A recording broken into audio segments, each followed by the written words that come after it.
Shalom, damai di hatiku. Kembali berjumpa dengan saya Pendeta Jonathan F. Pulalan pada hari Kamis tanggal 29 Agustus tahun 2024. Mari kita minta pertolongan Roh Kudus untuk pembacaan dan pemberitaan firman Allah. Mari kita berdoa. Tuhan Yesus, urapi hamba-Mu pada waktu Hamba menyampaikan firman-Mu, dan urapi juga para pendengar yang akan mendengarkan firman Allah. Dan Roh Kudus memampukan kami untuk kami meyakininya dan melakukannya. Berfirmanlah karena kami sudah siap mendengarkan firman-Mu. Terpujilah Kristus, dalam nama Yesus kami berdoa. Amin. Mari kita baca firman Tuhan yang diambil dari Amsal Sulaiman pasal 1 ayat yang ke-7 yang berbunyi begini.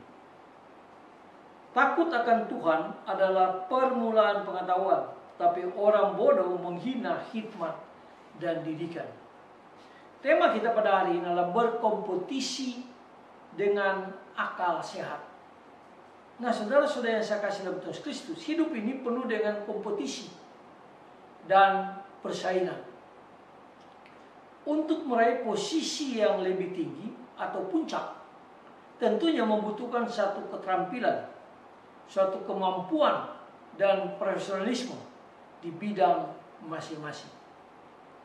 Sebagai umat Kristen, sebagai orang Kristen, kita tidak cukup hanya pintar saja, tapi juga harus memiliki hikmat yang luar biasa, serta memiliki profesionalisme yang sangat tinggi kalau kita mau diberkati Tuhan.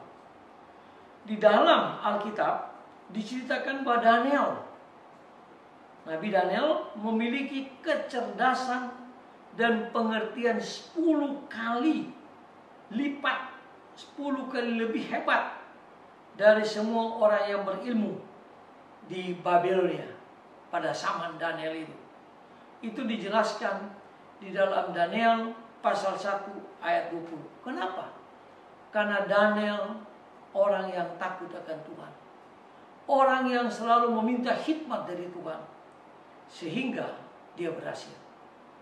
Dia berkompetisi secara profesional berdasarkan pimpinan daripada Allah yang dia sembah.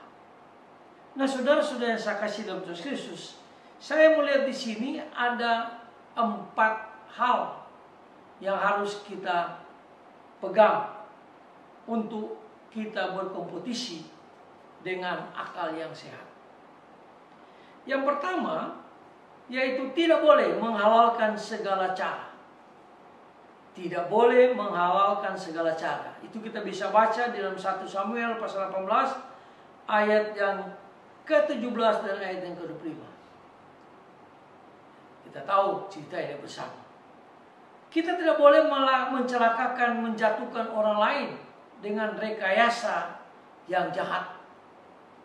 Kalau kita mereka rasa itu kompetisi, maka itu menjadi tidak sehat. Nah, selain itu kita tidak boleh iri atau dengki atas kemajuan orang lain. Tetapi hendaklah kita berdoa, belajar dan bekerja lebih keras dari pengalaman kesuksesan orang lain agar kita lebih maju lagi. Dan ini yang harus kita pegang. Ya. Kita harus lebih maju dan lebih diberkati oleh Tuhan. Asalkan kita mengandalkan Tuhan. Asalkan kita minta pertolongan dari Tuhan. Sekali lagi, tidak boleh menghalalkan segala cara. Kita harus minta pimpinan Tuhan kalau kita mau berkompetisi dengan akal yang sehat. Yang kedua, kita harus berlaku benar dan baik untuk mencapai posisi puncak. Mencapai posisi yang sangat baik, menjadi pemimpin satu partai barangkali, atau pemimpin negara, atau pemimpin apa saja. Ya, kita harus berlaku benar. Itu dijelaskan di dalam 1 Samuel pasal 18 ayat 5, 14 dan 30. Itu yang harus kita lakukan. Walaupun banyak tantangan dan cobaan sampai dikejar-kejar Saul untuk dibunuh. Tapi Daud tetap menjaga hatinya dan menjaga hidupnya di hadapan Allah yang dia sembah. Sehingga akhirnya Daud diangkat menjadi raja Israel. Ini contoh yang sangat baik. Dia tidak neko-neko, tapi dia selalu hidup benar, hidup baik, sehingga Allah melihatnya dan Allah mengangkat dia menjadi raja orang Israel. Dan dia diberkati. Masyarakat yang dipimpinnya diberkati. Dia berkompetisi dengan baik dan benar, dengan akal sehat. Karena Daud adalah orang yang takut akan Tuhan. Dia selalu mengandalkan Tuhan dalam segala hal. Itu juga harus dilakukan oleh kita sebagai orang Kristen. Di dalam kita menjadi pemimpin yang baik, kita berkompetisi dengan akal sehat. Tidak dengan akal bulus, tidak dengan akal yang jahat. Yang ketiga, lakukan semuanya untuk kemuliaan Tuhan. Itu dijelaskan dalam 1 Korintus pasal 10 ayat yang ke-13. Sekalipun banyak cobaan-cobaan, tapi kalau kita melakukan untuk kemuliaan Kristus, maka pencobaan itu akan kita lalui dengan penuh syukur, dan tantangan-tantangan itu akan kita lalui, akhirnya Allah mengangkat kita. Sebagai orang Kristen, janganlah menjadi batu sandungan bagi orang lain, tetapi kita harus menjadi terang, garam, dan berkat bagi semua orang dalam berkompetisi, dalam kita berkompetisi menjadi pemimpin gereja, pemimpin perusahaan, pemimpin partai, bahkan pemimpin negara. Bila kita sudah berada di posisi puncak, janganlah menjadi sombong. Kenapa?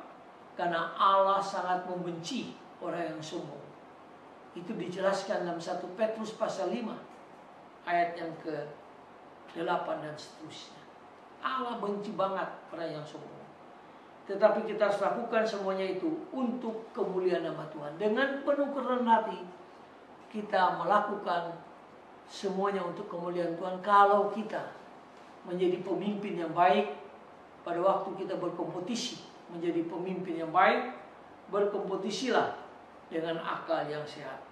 Nah, saudara-saudara yang saya kasih dalam Yesus Kristus, dalam kehidupan yang penuh persaingan dan kompetisi, sebagai orang Kristen kita harus berkompetisi dengan akal sehat, yaitu mengandalkan Tuhan, bukan memakai uang dan bukan memakai cara-cara yang jahat, cara-cara yang tidak sehat. Oleh karena itu, milikilah kecerdasan, hikmat, kemampuan, dan profesionalisme yang tinggi, serta selalu mengandalkan Tuhan Yesus sepenuhnya, sehingga apapun yang kita kerjakan, kita buat berhasil oleh karena Tuhan Yesus, dan akhirnya semuanya bagi kemuliaan Allah Tritunggal yang kita kenal dalam nama Tuhan Yesus. Mari kita tunduk kepala kita berdoa. Tuhan, ajar kami untuk menjadi pemimpin.